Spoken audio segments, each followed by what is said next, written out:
Ya jaalalaku onnen koo si waama akka barii aduu ati jireenya koo ifteessite. Guyyaa keessa si yaada halkaanis maqaa kee waama. Karaa dheeraa yoo deeme onneen koo si bira daama.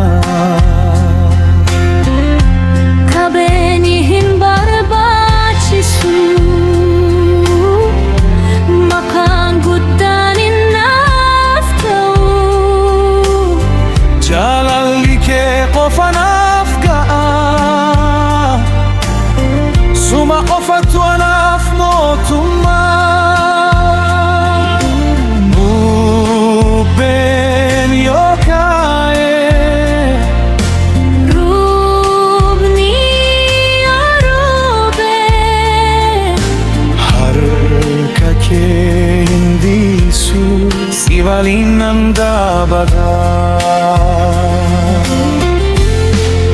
Ani si amana, si amana, onnee koo guutuun si amana.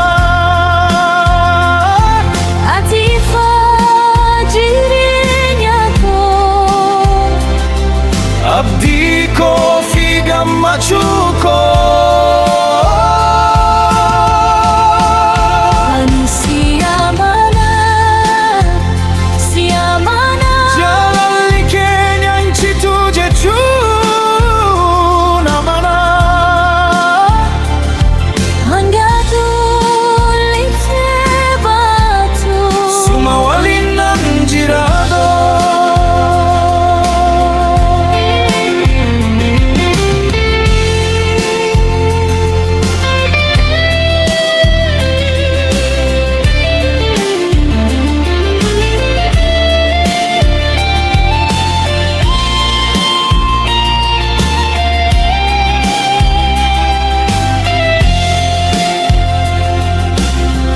Yeroo hunda na jajjabeessa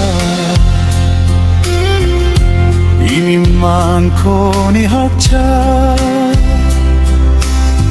Kolfi kee akka sirba mi'aawa onnee koo keessatti ni dhaga'ama. Yoo namni hundi na dhiise, ati garuu na bira dhaabbatta.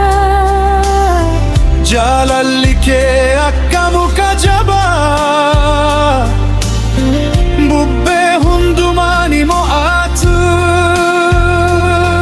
Kakuu koo siif galee Onnee koo siif kenne.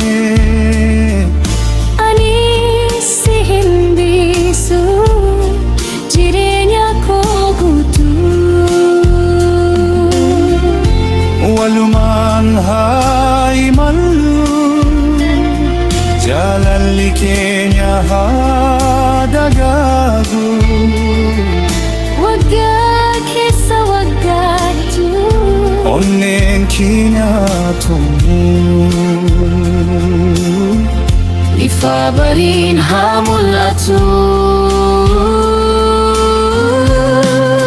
ani si amana, si amana. Jaalala keetiin nan boona. Ani si amana, si amana. Abjuu koo hundumaa si keessatti arga. Harka kee qabadhee karaa jireenyaa nan deema.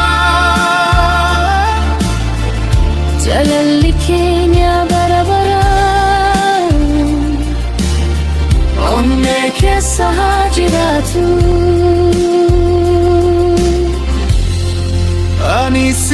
amana si amana Atia namani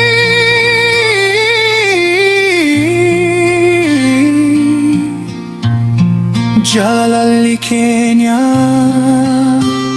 Barabaran hajiratu Ani si amana